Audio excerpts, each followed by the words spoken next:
Elle me manquait. Nous avons fait la longue note qui se trouve en page 109. On va reprendre à la deuxième note en page 110.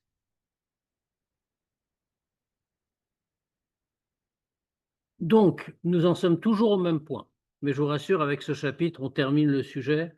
Après, on va reparler d'un autre point de vue. On va regarder ce qu'il faut dans le Seder de Avodat Hashem, dans le service de Dieu, par quoi on commence, etc. C'est tout le sujet du chapitre 41, en vérité. Mais auparavant, on va d'abord.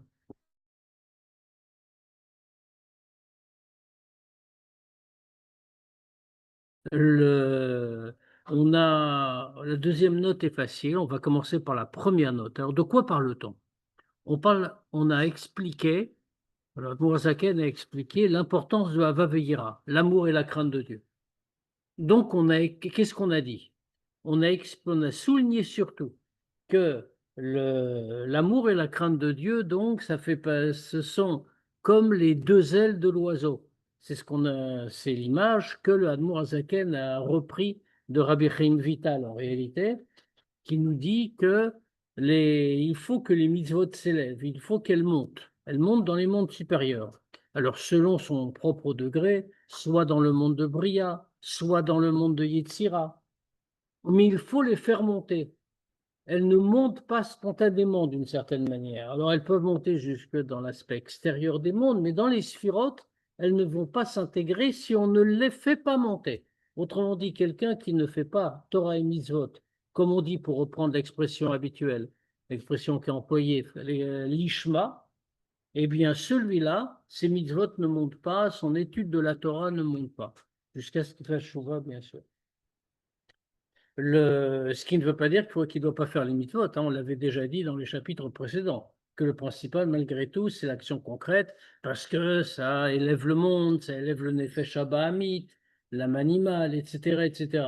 Donc, il est essentiel qu'on fasse les mitzvot, même si ce n'est pas l'ishma. D'ailleurs, c'est ce que les Chachamim nous disent, que le Admoazaken a cité précédemment, Mitor shelo lishma balishma, même quand quelqu'un ne fait pas l'ishma, après ça va devenir l'ishma, par la vertu de ce qui est des efforts qu'il fait. D'accord. Maintenant, il n'en reste pas moins que on ne peut pas élever la Torah qu'on étudie et les mitzvot que l'on fait si on n'a pas Ava Veira, l'amour et la crainte de Dieu, qui sont des degrés importants, bien sûr, et qui demandent une vraie fatigue. On avait expliqué les 2 degrés, etc. Mais il n'en reste pas moins qu'il faut les avoir. Dans la note, puisqu'on était resté là, dans la note, la longue note qu'on a vue la semaine dernière, alors l'Admour Azaken entrait dans les détails en vérité. Il ne rajoutait pas d'idées totalement nouvelles par rapport à ce qu'il avait dit, il nous avait déjà donné l'essentiel, mais il démontrait comment il apparaît de ce que dit Rabbi Chaim Vital et de ce qui est écrit un petit peu partout, comment il apparaît vraiment que sans Avaveira, les mitzvot ne s'élèvent pas. Donc c'est ce qu'on a longuement démontré, on va pas reprendre tout ça. On va rouvrir le texte et on va continuer.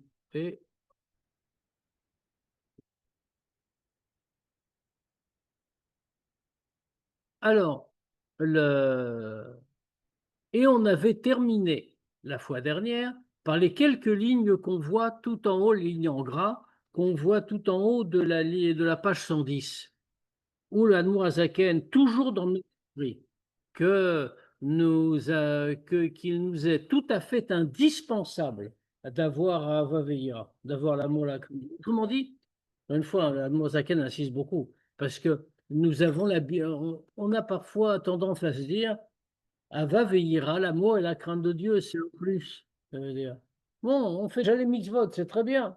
Avoir l'amour et la crainte de Dieu. Alors c'est sûr que c'est mieux, et c'est sûr qu'il faut avoir, etc., etc. Mais, mais ça ne, mais on est juste en train de résumer.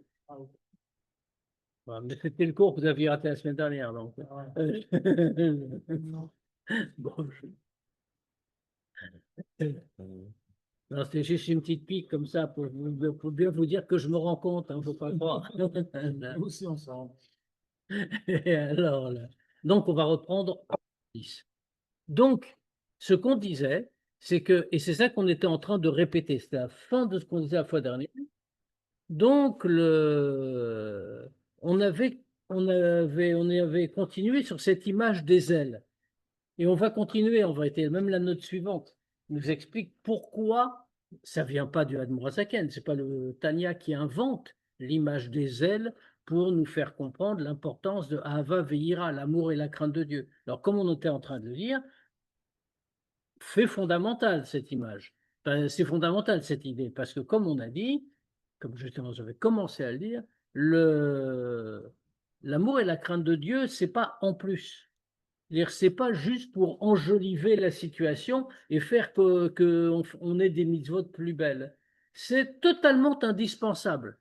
Si on n'a pas l'amour et la crainte de Dieu comme on les a décrits, ça veut dire qu'on n'a pas étudié l'Ishma, ça veut dire qu'on n'a pas fait les mitzvot l'Ishma, et ça veut dire que même dans le meilleur des cas où on ne l'a pas fait pour un bénéfice personnel, mais on l'a fait comme ça ne monte pas, ça ne s'élève pas. Donc, Avavira, c'est vraiment des ailes. Et c'est ce qu'on avait dit dans la longue note à laquelle nous avons consacré tout le shiur la semaine dernière, où on nous expliquait comment ça s'élève et où ça s'élève, etc., etc., et qu'on ne peut pas faire sans, en réalité, d'autant plus que quand on élève comme ça les mitzvot que l'on fait et la Torah que l'on étudie, alors on fait que les sphirotes, ça monte dans les sphirotes, et les sphirotes vont certains s'interpénétrer l'une dans l'autre.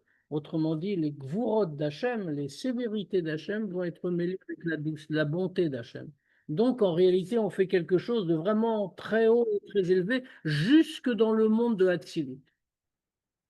Alors, maintenant, pour terminer sur ce point, on avait cité les tikkunim. Les tikkunim, c'est le tikkun Zohar. Donc, tu vois, là, tout en haut de la page 110, dans les lettres en gras, ou betikkunim pirouche, il explique ça. Shehaoskim batoro mitzvot bedechilu verechimu, que ceux qui se consacrent à la Torah ou mitzvot avec crainte et amour de Dieu, nikraim banim, ils sont appelés des fils, veimlav, nikraim efrorim, et sinon ils sont appelés des poussins, enfin, des enfants ou des poussins, des lo yorchin, les pachas, parce qu'ils ne peuvent pas s'envoler. Ça fait référence à ce qu'on a dit juste à la page d'avant, c'est un din qu'on trouve dans le Chumash, où quand on trouve un nid avec la mère qui vole au-dessus de ses petits. Alors, le din simple là-bas dans le Chumash, c'est que on n'a pas le droit de prendre les petits comme ça, il faut renvoyer la mère, et après seulement on peut prendre les petits. Alors, c'est pas le din qui nous intéresse évidemment, mais le Zohar nous donne une explication spirituelle de ces psukim. Et il nous dit, on voit que dans le même verset, les mêmes oisillons, on les appelle successivement Banim et Ephrochim. On voit la mer qui volait au-dessus des Ephrochim, et on nous dit Lotikar. Lotikarem à la Banim ne prend pas la mer sur les enfants. Bon, Ephrochim ou Banim, c'est les mêmes oisillons. Pourquoi on change l'eau? Alors on sort complètement du sujet, bien sûr, du Chumash, et on voit ici, le Zohar nous dit, c'est que, quelle est la différence pour un oiseau entre Banim et Ephrochim? Ephrochim, c'est des petits oisillons qui n'ont pas encore d'ailes. Ils ne peuvent pas voler. Banim, c'est des oiseaux déjà un peu plus grands, dont les ailes se sont développées et qui peuvent s'envoler. Alors le Zohar a utilisé ça pour nous dire, eh bien c'est pareil. Eh bien, on doit toujours faire les mitzvot, dans tous les cas étudier la Torah. Si on fait les mitzvot sans Ahava Veira, alors on est comme un oiseau sans ailes. C'est la comparaison du Zohar qu'on a vu la semaine dernière. Un oiseau sans ailes, ça veut dire qu'on a fait les mitzvot, on a étudié la Torah, mais ça ne peut pas s'envoler. Autrement dit, on ne peut pas élever tout ça dans les mondes spirituels. Ça reste coincé en bas. Alors celui qui fait Torah et mitzvot sans amour et crainte de Dieu, comme ça, seulement par habitude, parce qu'on l'a éduqué comme ça, etc., c'est très bien, il doit continuer. mais il est comparé à Ephrochim. Il est un petit un oisillon sans ailes, et il ne s'envole pas. Alors que si c'est avec Red Chilou Berechim, ou comme il a dit, avec crainte et amour, dans ce cas-là, il est appelé Banim, c'est-à-dire qu'il a des ailes et que ça peut s'envoler. Donc c'est là-dessus qu'intervient la deuxième note, que l'on va regarder tout de suite, dans la colonne, la page 110 toujours, où on va préciser cette notion de s'envoler. On va bien voir, encore une fois, comment Ava Veira, l'amour et la crainte, sont des ailes. Sont des ailes qui permettent de s'envoler. Et comme on l'avait dit avant, juste avant, on avait dit que ça c'est vrai aussi chez l'homme, parce que les ailes, en correspondance chez l'homme, ça correspond au bras gauche et bras droit, l'amour et la crainte, comme on voit aussi, enfin, il avait cité du Zohar qui nous le montrait. Alors on va approfondir un peu ces définitions. Donc dans la note sur la partie gauche de la feuille. Ou betikun ma. Et dans le tikkun, puisque l'Admour Azaken ici commente en vérité le Zohar dans ses notes. Toutes ces notes-là, comme on l'a dit la fois dernière, ces notes viennent de Rabbi Chaim Vital, du Etzraim, du prix Etzraim. Et donc, il commente ici des passages du Zohar qui sont intéressants pour ce qu'on est en train de dire. Ou betikun ma. Et donc, dans le tikkun 45, ma c'est le chiffre hein, ici. Dans le tikkun 45, c'est-à-dire, c'est un des tikkunim du tikkun Zohar. Ça s'appelle tikkun Zohar, c'est numéroté. Donc, si vous voulez aller vérifier la référence, c'est le tikkun 45. Donc, dans le tikkun 45, des ofa ou matat, que ofa, l'oiseau dont on parle là-bas, puisqu'on a bien compris que le Zohar est en train de nous donner une interprétation complètement spirituelle de l'idée. Alors l'oiseau dont on parle, puisqu'on parle de amour et crainte de Dieu, comment on élève les mitzvot, etc., à quel point c'est indispensable. Alors de quel oiseau parle-t-on? Ou matat, c'est un ange. Matat, c'est le diminutif, pour les intimes on va dire, le diminutif du malach matatron. Donc, le Opha ici, c'est Matat, l'ange Matat. Alors, le Etzraïm nous dit la chose suivante à propos de ce malach. Il nous dit, on va s'arrêter un petit peu dessus, hein, bien sûr, parce que comme on va lire, ça va être un peu. Reisha dile Yud. Sa tête, c'est le Yud. Vegoufa Vav. Son corps, c'est le Vav. Vetrin Gatfin, et on retrouve l'idée des deux ailes. Et les deux ailes, He, He, c'est les deux He. Vous avez reconnu bien sûr le nom de Dieu Havaïe. Donc, la tête, c'est le Yud du Shem Havaïe. Le corps, la partie principale, le plus grand, c'est un Vav, le Vav de Shem Havaïe. Et les deux ailes, c'est les deux He du nom de Dieu. Donc, Ve'ainu, de quoi on parle? Olam Ayitzira Shenikra Matat. Ça veut dire que ça signifie le monde de Yetzira qui est appelé Matat. Alors on le trouve en plusieurs endroits, hein, ça. Dans plusieurs Sfarim, on voit que, et pas seulement dans Kabbalah d'ailleurs, on voit que le monde, même on trouve en Tosfot où il parle de ça. Le, le monde de Yetzira qui est appelé par le nom de Matat. Alors pourquoi est-ce que le monde de Yetzira est appelé par le nom de Matat? Parce que le Matat, c'est un malach en réalité qui est lié au Midot. Or, on l'avait déjà rencontré dans l'enchaînement des mondes. Je ne parle pas du monde de Hatzilut, qui est un cas un peu particulier. Le monde de Bria, le plus élevé, après Hatzilut, est le monde qui est lié aux facultés intellectuelles, Chokhmah Binadat, aux attributs intellectuels. Tandis que le monde de Yetzira est le monde qui est lié aux attributs émotionnels, aux midot. Or, Matat est lié aux attributs émotionnels, et c'est pour ça qu'il correspond au monde de Yetzira. Et d'ailleurs, on remarque, qu'est-ce que nous a dit le Zohar? Que son corps, c'est-à-dire le principal, dans l'entité matat, comme chez un homme, comme chez un animal, la partie principale, ce qu'on voit le plus, qui prend le plus de place, c'est le corps. Or, qu'est-ce qu'on nous dit? Le corps, c'est le vav. Qu'est-ce que c'est que le vav dans le Shem Havaïe? Le vav, c'est le chiffre 6 qui correspond dans le nom de Havaïe aux 6 midot, justement. Et 6 midot, puisqu'on ne compte pas les 3 premières, Chorma Bina Da'at, qui ne font pas des midot, qui sont les attributs intellectuels, et on ne compte pas Malchut, qui n'est pas la dernière, qui n'est pas non plus une mida véritablement, mais on va dire un mode opératoire. Donc ici, le 6, ce sont les 6 midot. Et Matat, c'est un malar qui correspond aux 6 midot, donc au monde de Yetzira. Ubo hen goufé alachot. Et là-bas, à quoi ça correspond? Donc, il correspond au malach matat, à goufé alachot shebe Mishnah. Ça correspond aux halachot elles-mêmes, telles qu'elles sont tranchées dans la Mishnah. Donc, vous me direz sans doute quel rapport?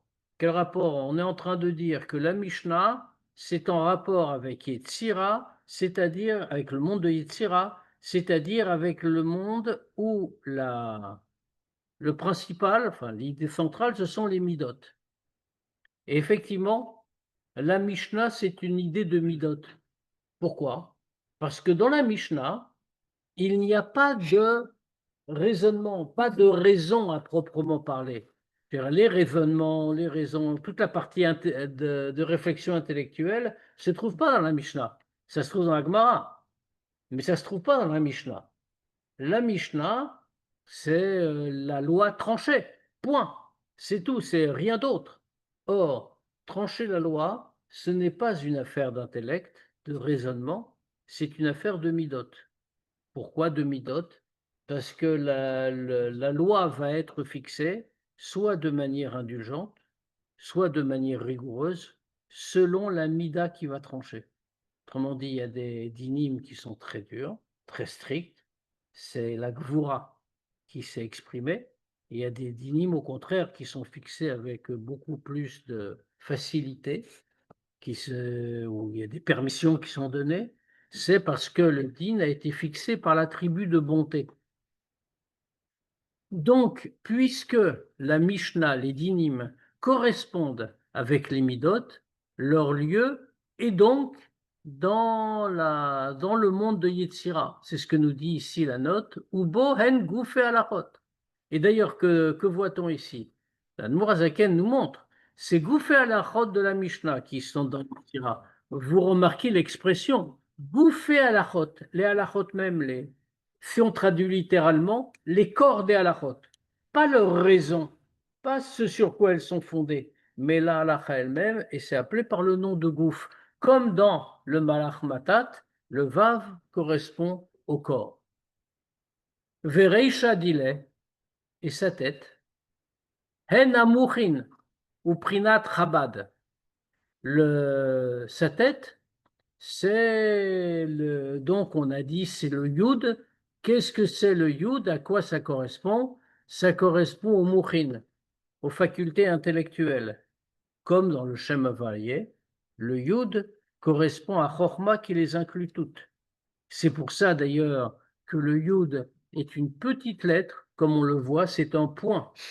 Parce qu'en réalité, dans chorma, tout est inclus et tout est caché. C'est l'éclair de l'idée qui n'a pas encore été développé. Et ça se résume à un point, exactement comme c'est la graphie du Yud. Et donc sa tête, qu'est-ce que c'est? C'est les mouchines, l'intellect, et donc le degré de Chabad. Et à quoi ça correspond par rapport au dinim dont on a parlé? Shen pnimut alachot besodan vetamen. C'est non plus gouffé à la chôte, comme on a dit avant. Le corps des halachot, la halacha exprimée, sont tranchés, mais c'est pnimut à la chôte. Leur sens profond, c'est-à-dire sodan vetanen, c'est leur secret, au sens kabbalistique du terme, et c'est leur raison, puisque tout halacha a une raison qui doit être développée par ailleurs, mais ce n'est pas le rôle de la Mishnah de nous donner la raison des halachot. Vétrine Gapfin, et on nous dit qu'il y a par ailleurs deux hé, qui sont les deux hé du Shema. Vous voyez, les deux hé du nom de Dieu, qui sont des chilou verechimu, qui sont la crainte et l'amour. C'est-à-dire qu'on retrouve donc la même idée que les deux ailes du Malach Matatron, qui est en liaison avec les mitzvot, la Mishnah, etc., puisqu'il représente Yetzira. Donc, il est dans l'action concrète, comme fait exprimer dans le fait qu'il est attaché avec la Mishnah. Comment peut-il faire élever les mitzvot? Lui-même, on nous le dit, il a besoin de tregitfin, comme il dit en araméen, de deux ailes qui sont Ava Veira, les deux haies du Shem Havaï. Alors, quand on parle des deux haies du Shem Havaï, il y a une distinction entre les deux.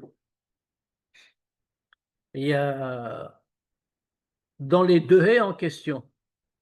Le premier hé est ce qu'on appelle hé ila, le hé supérieur.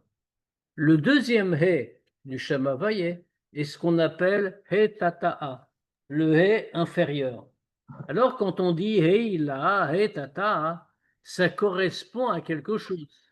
Le hé ila correspond, il va le dire tout de suite, Heila, donc, pardon, Shir Rechemu.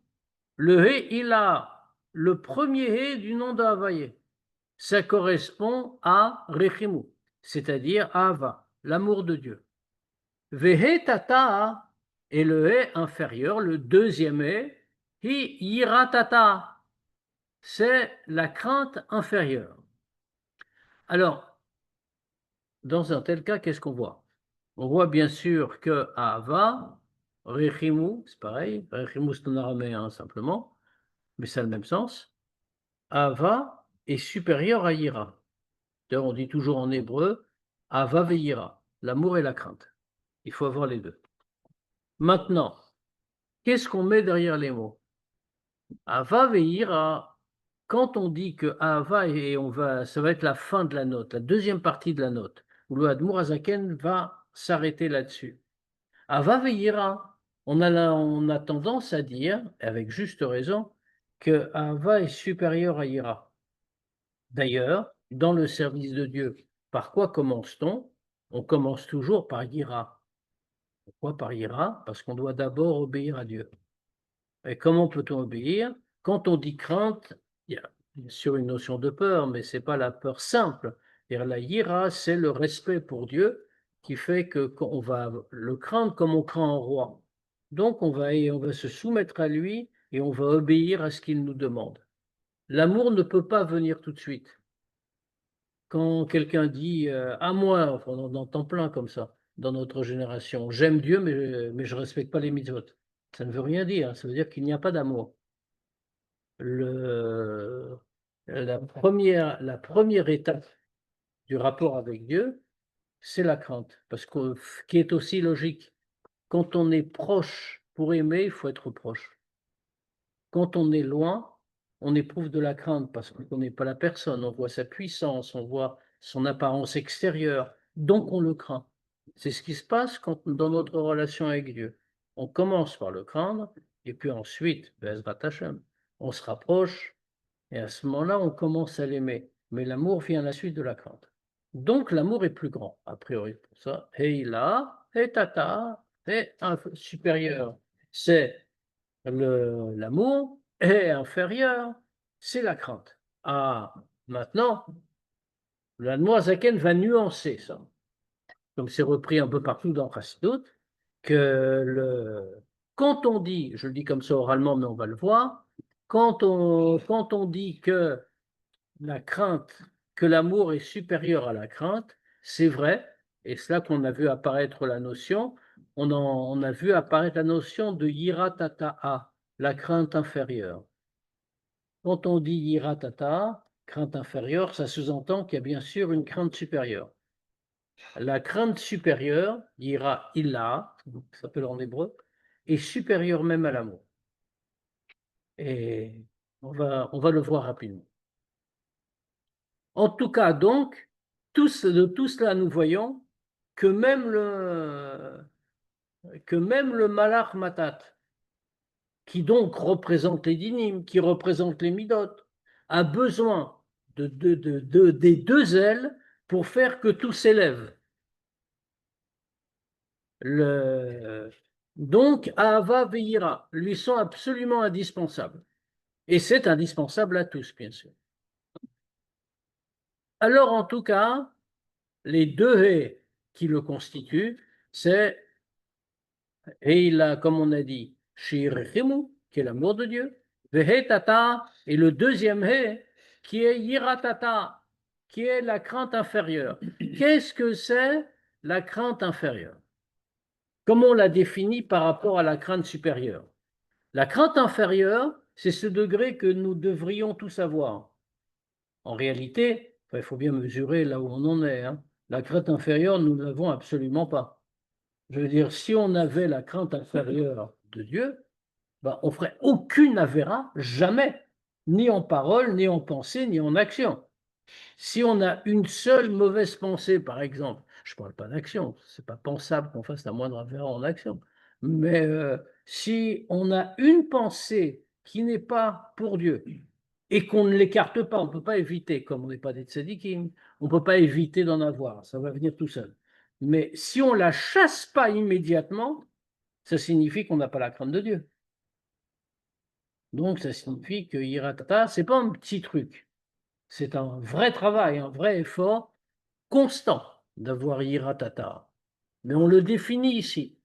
Hiratata, qu'est-ce que c'est? C'est la crainte de base qu'on devrait tous avoir et qu'on a très certainement à un niveau ou à un autre, qui est Ol Malchut Shamayim, qu'on se soumet à Dieu, au Pachad Havaye, et qu'on a la crainte de Dieu de manière très simple, qui Pachad Amelech derech Machal, qui est comme la crainte d'un roi. On a devant soi, on est en présence d'un roi très puissant, alors on va avoir peur de lui.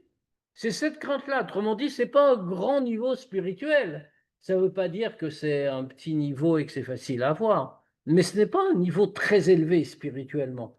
C'est juste être conscient qu'on est en présence de Dieu et qu'on doit lui obéir, se soumettre à lui.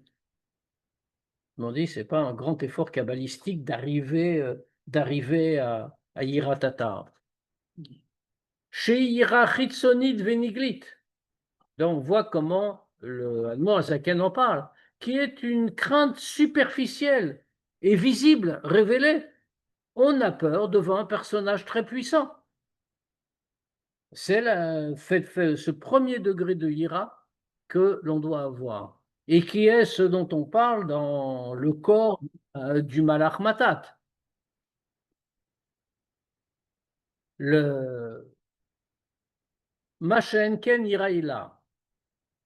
Alors, ça c'est la deuxième partie de la note dont je parlais, c'est que une fois qu'on a dit tout ça, qu'on a expliqué, on a vu avec l'illustration du malach en question, du malach matat, on a vu à quel point, une fois de plus, du point de vue du Zohar, et Tikkuné Zohar de Rabbi Chaim Vital, on a complété ce que nous avait dit le Hanmoazaken. Enfin, il l'a complété lui-même en nous montrant que décidément, Ava et Ira sont indispensables, c'est les deux ailes et ça mérite le nom de deux ailes, on le voit même chez le Malach Matat.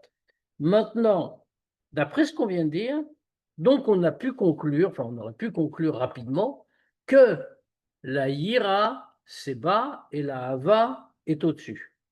Alors le Mourazaken n'a pas voulu nous laisser avec cette idée incomplète. Oui, Yira Tata, comme on vient de la définir, est un degré inférieur à la Hava. Mais il y a un autre degré de Yira, vers lequel on doit tous tendre, qui n'est pas la crainte de base dont on a parlé, comme quand on est devant un grand personnage qu'on craint, etc. Ça, c'est Yira Chitzonit, c'est une crainte superficielle et révélée, mais il y en a une plus profonde. Yira Ila, Yira Boshet, c'est ce qu'on appelle la crainte honteuse, la crainte de honte. C'est-à-dire, ce n'est pas quelque chose de superficiel, ça ne se voit pas à l'extérieur, ce n'est pas qu'on a peur physiquement, mais c'est un niveau spirituel qui est encore plus haut que Hava. Autrement dit, il faut déjà avoir eu Hava. Ça veut dire que on a la crainte, comme par exemple, l'exemple classique qui est donné, Imaginons qu'un homme entre dans le bureau d'un très grand chacham, d'un très grand sage. Le sage va rien lui faire. Il n'y a pas à le craindre. Ce n'est pas comme le premier degré de l'ira. Il sait très bien, c'est un homme pacifique, c'est un homme qui pense, qui réfléchit. Il ne va rien lui faire, il n'a rien à craindre. Donc, il n'a pas à avoir peur. Mais pourtant, il ressent une telle peur qu'il ne peut plus ouvrir la bouche, plus faire un mouvement. Pourquoi? Parce qu'il a honte de ce qu'il est. Il est écrasé, non pas par les actions ou le pouvoir de l'homme qu'il a en face de lui, mais il est écrasé par sa présence. C'est ce qu'on appelle l'iraboshet. Et c'est quelque chose de bien plus élevé, bien sûr.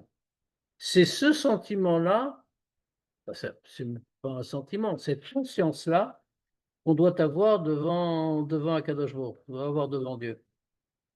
Autrement dit, on est constamment en sa présence et on est totalement écrasé par sa présence. Alors, vous me direz pourquoi on ne l'a pas? On ne l'a pas parce que de toute façon, on n'a pas Avat Hashem. Je ne sais pas si on a Yiratata. Avat Hashem, c'est sûr qu'on ne l'a pas. Donc, dans ce cas-là, on ne peut pas encore atteindre au degré de Yiraboshet. Ou ça implique un effacement total de soi-même. On n'existe plus. Comment peut-on exister devant le Créateur? La présence, la conscience, la présence divine. Oui, bien sûr. Pourquoi on ne l'a pas? Parce qu'ils vont à un Chacham, on l'a, il est là. Tout à fait. Pourquoi on ne l'a pas? Parce que nous sommes si grossiers que nous ne sommes même pas capables de le percevoir. Chez lui, il se cache.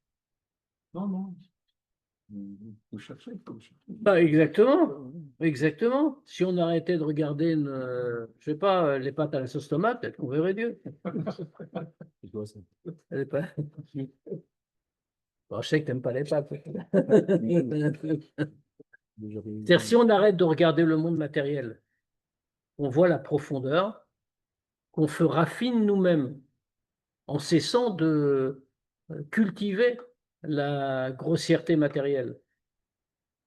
Dans ce cas-là, peut-être qu'on finirait par voir Dieu, par voir la conscience de Dieu.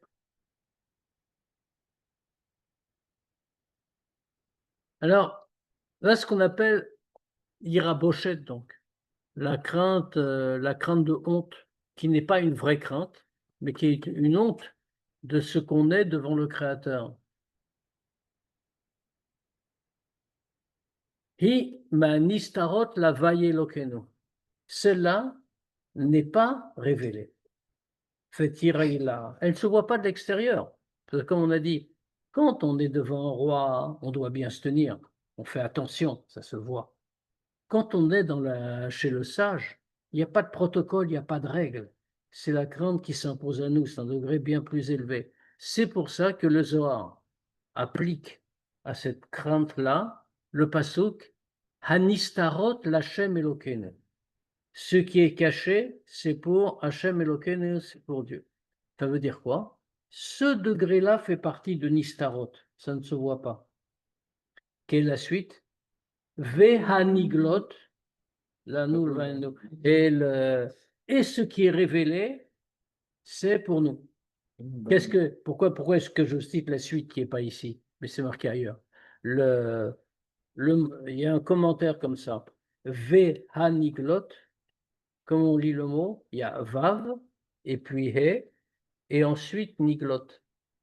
C'est-à-dire que le Vav et le He sont Niglot, sont révélés. C'est Chitsoni, c'est extérieur, ça se voit. Qu'est-ce que c'est Vav et He? On les a vus, Vav et He, à propos du Malach Matat. C'était Vav, c'était les Midot, et c'était He, He Tata'a, le premier niveau de crainte. Vav et He, c'est Niglot, ça c'est révélé. Mais Yudke, l'autre partie du nom de Dieu, ça c'est Anistarot, ça c'est complètement caché. Donc ce sentiment-là, cet iratata est caché. Vehi bechorma ila, mais tout ça c'est inclus dans chorma ila. Qu'est-ce que c'est chorma ila? C'est Yudshel Shem Avaye Baruchu, Moshe Ilber Beraya Memna. Ça c'est dans le chorma ila, la chorma de Dieu, qui est incluse, comme on l'a dit, dans le Yud, comme on a dit que la tête de Matatron, de Malach Matat, c'est le Yud du nom de Dieu, comme c'est expliqué dans Raya Memna. Donc, de là, nous venons de voir que, que les deux ailes, Ava Veira, comme il a dit, sont totalement indispensables. Pourquoi? Maintenant, il faut nuancer ce qu'on vient de dire. Ça ne veut pas dire que rien n'existe parce qu'il n'y a pas Ava Veira. Pourquoi? Kikmo shekan feaof, einami karaof, on reprend le texte dans la partie droite. Kikmo shekan feaof, parce que comme les ailes de l'oiseau, einami karaof ne sont pas le principal de l'oiseau. Ve'en chayuto talui baem, et sa vie ne dépend pas d'elle, klal du tout.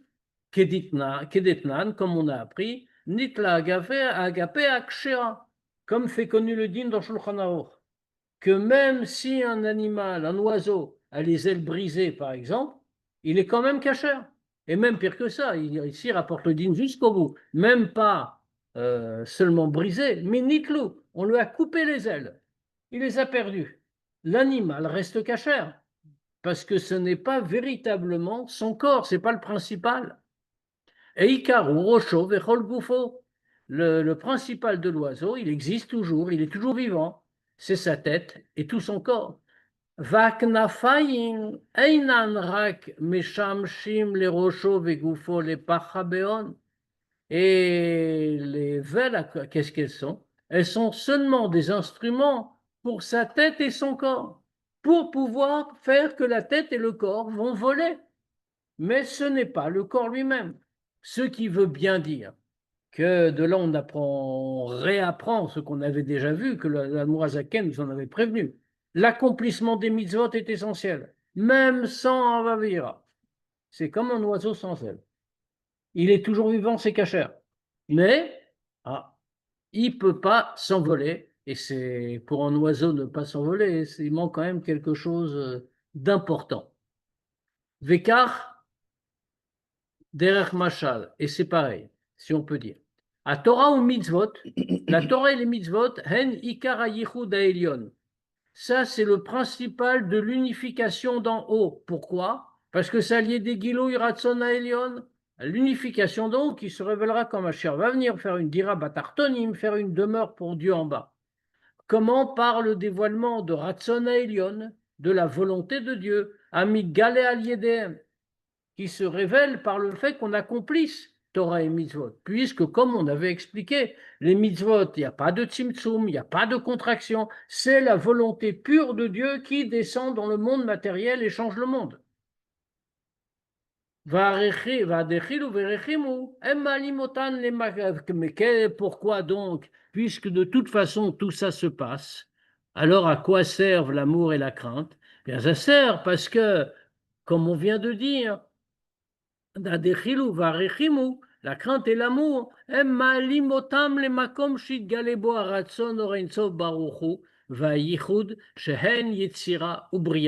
parce que par ces deux ailes, elles vont s'élever, la Torah et les mitzvot, elles vont s'élever, elles vont faire monter la Torah et étudier les mitzvot accomplis, elles vont les faire monter à l'endroit où le Ratson, la volonté de Dieu se trouve. Et ça va s'unir là-bas avec la volonté de Dieu, c'est-à-dire avec l'essence de Dieu, dans les sphirotes. Et c'est quoi cet endroit? Yetzira et Bria. Yetzira et Bria, comme on l'a dit, Yetzira, c'est le monde des Midot. Donc, si on a eu un Vaveira Tivim, naturel, qu'on a développé, ça montera jusque dans Yetzira. Si on a eu un Vaveira Sikhlim, intellectuel, ça montera jusque dans le monde de Bria, qui est le monde de Chokhmah et de Chokhmah Binadat. Alors maintenant, troisième et dernière note, au moment en tout cas, l'Admorazaken va encore préciser quelques points. Parce que là, on a cité uniquement les unifications réalisées dans Bria et dans Yetzira. Alors, il faut rajouter qu'il y a des unifications spirituelles à réaliser aussi dans notre niveau, dans le monde de Assia. Puisque, comme on l'a dit, les sphirotes, c'est pas seulement en haut, les sphirotes, c'est partout, il y en a dans tous les mondes, y compris dans le nôtre. Et qu'est-ce que c'est que les sphirotes? c'est le dévoilement de l'essence de Dieu en réalité. Alors ça se dévoile au niveau du monde où elle se révèle, c'est vrai, mais c'est toujours la même essence des sphirotes, l'essence de Dieu. Autrement dit, d'un bout à l'autre.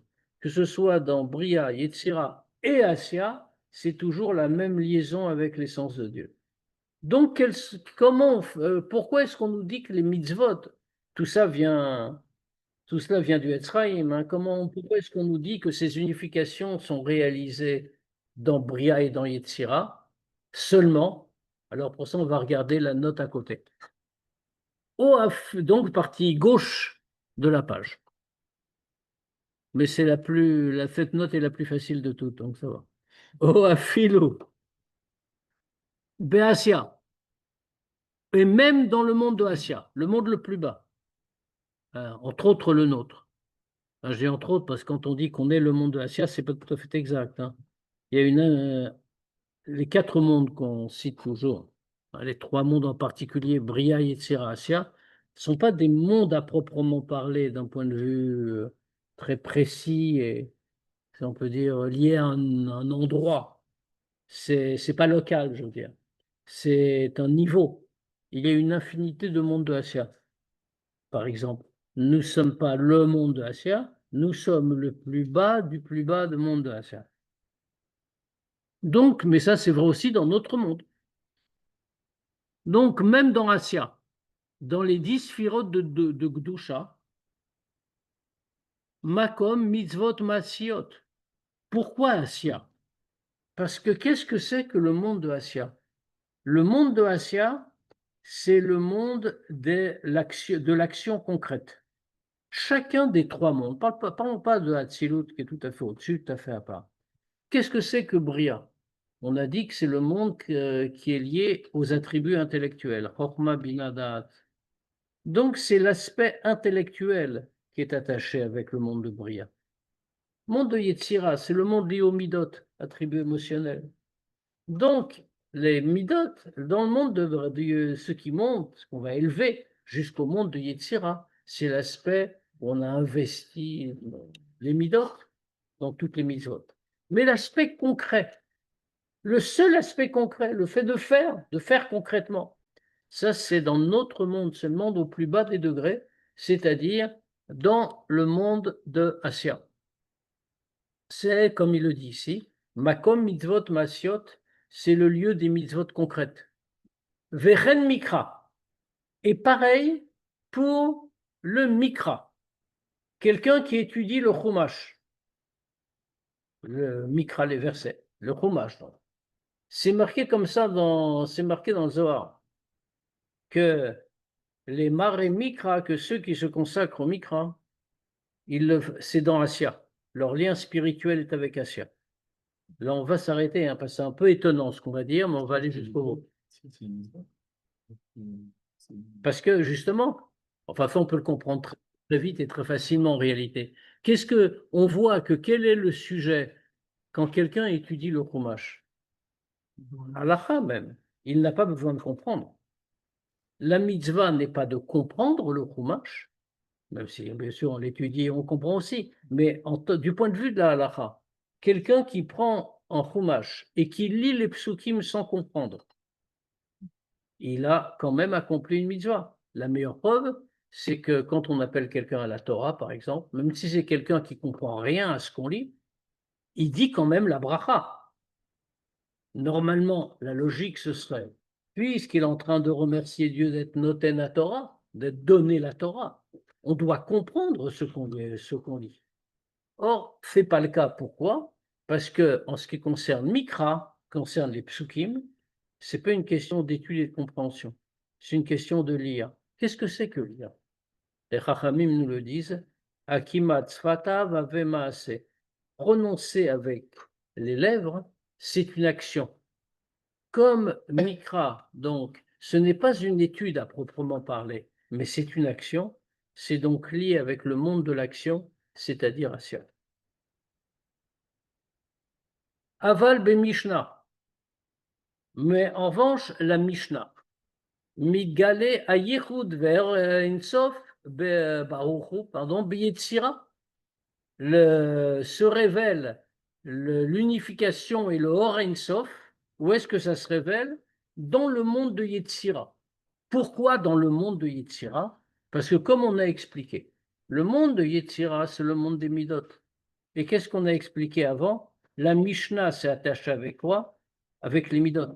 Pourquoi? Parce que la Mishnah, c'est pas la question d'études non plus. Bon, là, c'est pas pareil, on doit comprendre. Mais on doit juste comprendre. On n'a pas besoin de tous les raisonnements. On doit juste comprendre et et c'est attaché avec les midotes parce que la décision est fonction des midotes. Soit chesed et la décision sera plus souple, soit gvura et la décision sera plus sévère. Mais c'est que ça renvoie au monde des midotes et donc à Yetzira. Ou betalmud bebria. Et dans la Gemara, pour le Talmud, comme il dit, c'est bria. Pourquoi bria? Parce que là, au contraire, c'est le raisonnement complet. Là, c'est les attributs intellectuels qui sont en cause. Et donc, bria. Alors, vous voyez que on vient de dire quelque chose qui est extrêmement surprenant. Normalement, quand on compare Chumash, on va faire Mishnah et Gemara, le plus haut c'est Chumash. On voit très bien dans le Din d'ailleurs, quand on a trois Sfarim, on a trois livres, un livre de Chumash, un livre de Mishnah, un livre de Gemara, on n'a pas le droit de mettre le Chumash en dessous, on doit le mettre dessus. En deuxième, on met la Mishnah et en troisième, on met la Gemara. Ce sont tous des livres Kodesh, bien sûr, mais il y a une gradation. Donc, dans ce cas-là, ici, on est en train de dire que c'est le Chumash, le Mikra, qui est dans Asya, plus bas des degrés. Au-dessus, Yetzira, il y a la Mishnah, et au-dessus, il y a la Gemara dans Bria. C'est-à-dire exactement le sens opposé. Il faut bien comprendre, et c'est ce que la Noazaken nous laisse comprendre ici. On lit juste la ligne suivante, Dehainu, c'est-à-dire, Shebelimud Mikra, mitpashet ayichud vor ensof ba'uchu ma'atzilut ada Asya. C'est-à-dire que quand on étudie le Mikra, quand on étudie le Chumash, alors le Yichud, l'unification et le Or Ein Sof vont s'étendre à partir de Hatzilut jusqu'à Asya. On n'est pas en train de dire le degré. Pourquoi est-ce qu'on retrouve le Mikra en bas? Parce qu'il y a un principe. Kol agavoa yoter, yored le mata yoter.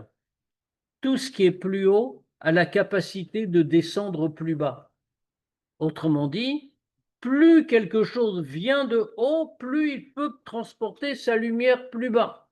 Alors ici, on le voit, le Mikra, le Chumash, comme c'est le plus haut, il a la capacité de descendre au plus bas de notre monde. Et donc, il est jusqu'en bas. On n'est pas en train de parler d'élévation, on n'est pas en train de parler d'élévation de tel ou tel séfer, on est en train de parler de sa capacité jusqu'où il peut faire descendre sa lumière. Le Mikra, le Chumash, peut faire descendre jusqu'au plus bas, parce que c'est lui justement qui est le plus haut. Donc, jusque dans Asya. La Mishnah, qui est un peu moins haute que le Chumash, peut faire descendre jusque dans Yetzira. Et la Gemara, qui est encore un peu moins haut que la Mishnah, peut faire descendre jusque dans Bria. C'est-à-dire donc, comme on vient de dire,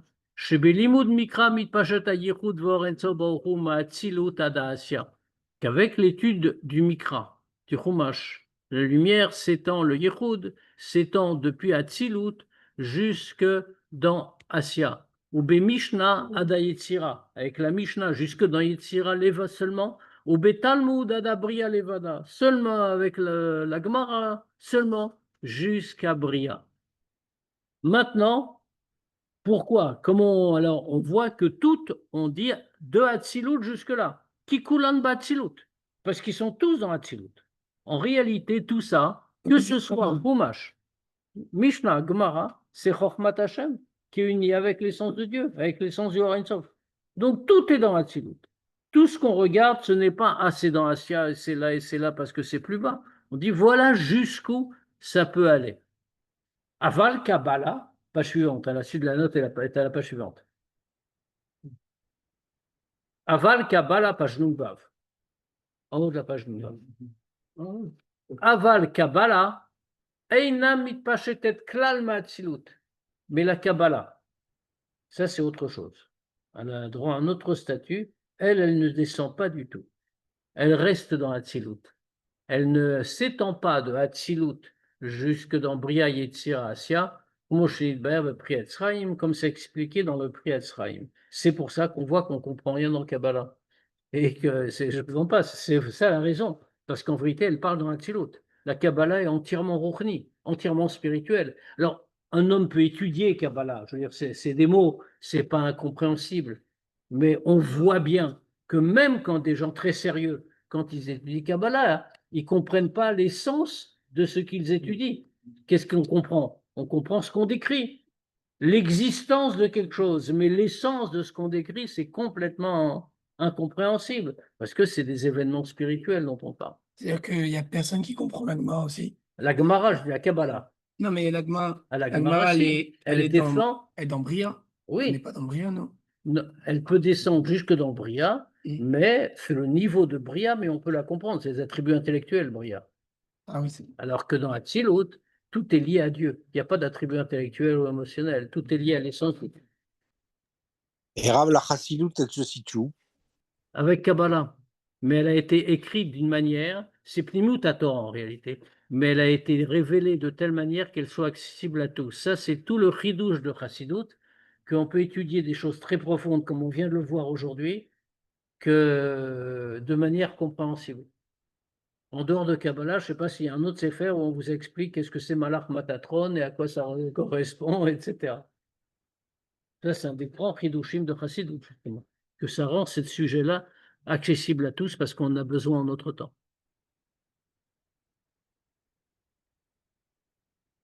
Alors, on reprend le texte. Il nous reste un petit peu de temps, pas beaucoup. Il nous reste beaucoup de... Pardon, si tu permets, je regarde combien il nous reste de... Non, on n'y arrivera pas. Bon, je crois que on va s'arrêter là pour ce soir.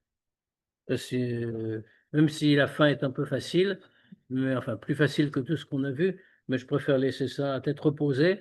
Donc, ah oui, on se revoit jeudi prochain. En revanche, lundi prochain, c'est pas moi qui donne le cours, c'est Akadosh Baruch Hu lui-même. Peut-être Moshe Rabbeinu, je ne sais pas, mais donc, nous expliquer ça. voilà, voilà. C'est simple. Donc, on se voit jeudi prochain. On ne se voit pas lundi suivant, mais on se voit lundi d'après et on terminera le chapitre. Et si ce sera pas, on commencera aussi le suivant d'ailleurs, où on entre dans une nouvelle partie. Bien entendu, ça ne nous empêche pas de poser des questions s'il y en a. La crainte de la honte, on la retrouve dans quelques situations des fois, non? Concrètes, les situations Ouais. concrètes, par rapport à Dieu ou ou comme ça, Par rapport à Dieu. par rapport à Dieu, bah, en vérité, on n'est pas au niveau. On ressent pas que...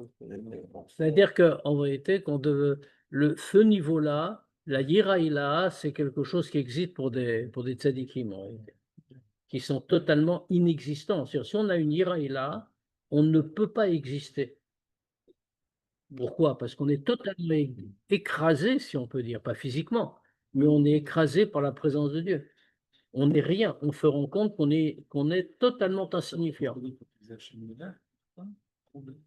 Pardon? Quand elle installé, quand il Par exemple. Mais c'est vrai, ça c'est un degré, ça veut dire qu'on ne regarde plus le monde matériel en réalité. C'est pour ça que je dis que c'est un degré spirituel élevé. Maintenant, quand on recherche, je sais pas, quand on recherche les gâteaux de chez Maxime et le petit café du matin, il n'y a rien de mal, hein, je ne suis pas en train de le dire, mais c'est pas vraiment compatible avec l'oubli du monde matériel. C'est vraiment spirituel, quoi. Voilà. Ouais, Pour que tu as là qui peut peut-être ressentir quelque chose. on peut espérer. On va rester optimiste. Non, en tout cas, c'est une avoda. Mais il faut, comme on fait déjà par Yiratata, avant d'aspirer à Yiraïla, il faut commencer par Yiratata. Yiratata, c'est très facile. C'est très facile à mesurer, Yiratata, comme on l'a dit. Yirata veut dire je me trouve constamment en présence d'un roi qui a tout pouvoir sur moi. Alors, constamment. C'est-à-dire je suis devant lui dans son palais et il me regarde constamment. Ben, voilà. Donc, si je fais une avéra, chas v'shalom, ça signifie que je n'ai plus la conscience que je suis devant le roi. Donc, j'ai pas yiratata. Et du coup, ce serait quoi la différence entre quelqu'un qui a Ira Tata et Ira Ila? Ça n'a rien à voir. Yiratata, c'est cette ira de base qui fait que je me comportais toujours comme un juif doit se comporter normalement. Ouais. Ira Ila, c'est j'ai oublié mon ego, je n'existe plus, je suis totalement écrasé par la présence de Dieu. Il n'a rien fait, je ne vois pas, je suis toujours là, mais je ne me ressens plus existant parce que je suis en présence de Dieu. C'est un degré qui n'a plus rien à voir. Mais ne vous inquiétez pas, après on va parler de degré de Hava aussi. Et on verra qu'il y a un degré de Hava qui n'est pas enviable, qui est vraiment enviable, qui n'est pas simple non plus, mais qui est en général pour être tzadikim. Mais il y a un premier degré de Hava auquel on peut aspirer. Enfin, on doit tous aspirer à être tzadikim, de toute façon. Une question pour la fila, les Randamot, comment ça se décompose? Comment ça s'articule? On dit que on est des Hatsidoutes, si on peut, à part de la Mida, mais les autres Randamot, comment ça s'articule? Hein, on entre dans Bria avec Shema. C'est pour ça que le schéma se dit assis. Olam Akissé. Enfin, on fait pas dans le digne, il n'y a rien de, on peut dire debout. L'habitude, c'est de dire assis. Maintenant, parce qu'en vérité, il y a quelques grandes parties dans la tefila. 3 grandes parties. Il y a Psuké je ne parle pas des brachot du début, etc. Il y a Psuké des Imra. Là, on est dans Yetzira déjà. Et puis après, les brachot de Kriyat Shema et Kriyat Shema, c'est le nom de Bria. Et puis après, Shmona Esrei, c'est Atzilut. Et après, c'est la redescente.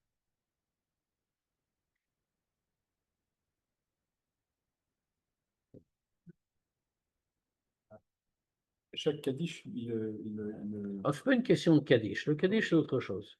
Ce n'est pas une question de Kaddish, c'est des parties de Tfila. Vraiment des parties de Tfila étaient construites comme ça, pour permettre ça.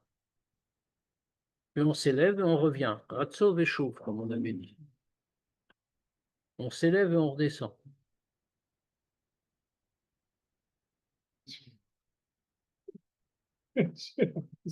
On va dire que l'ascenseur est en panne. Parfois.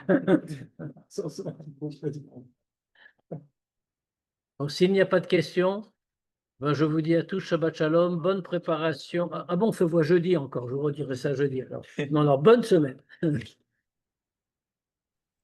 Shavuot tov. Voilà.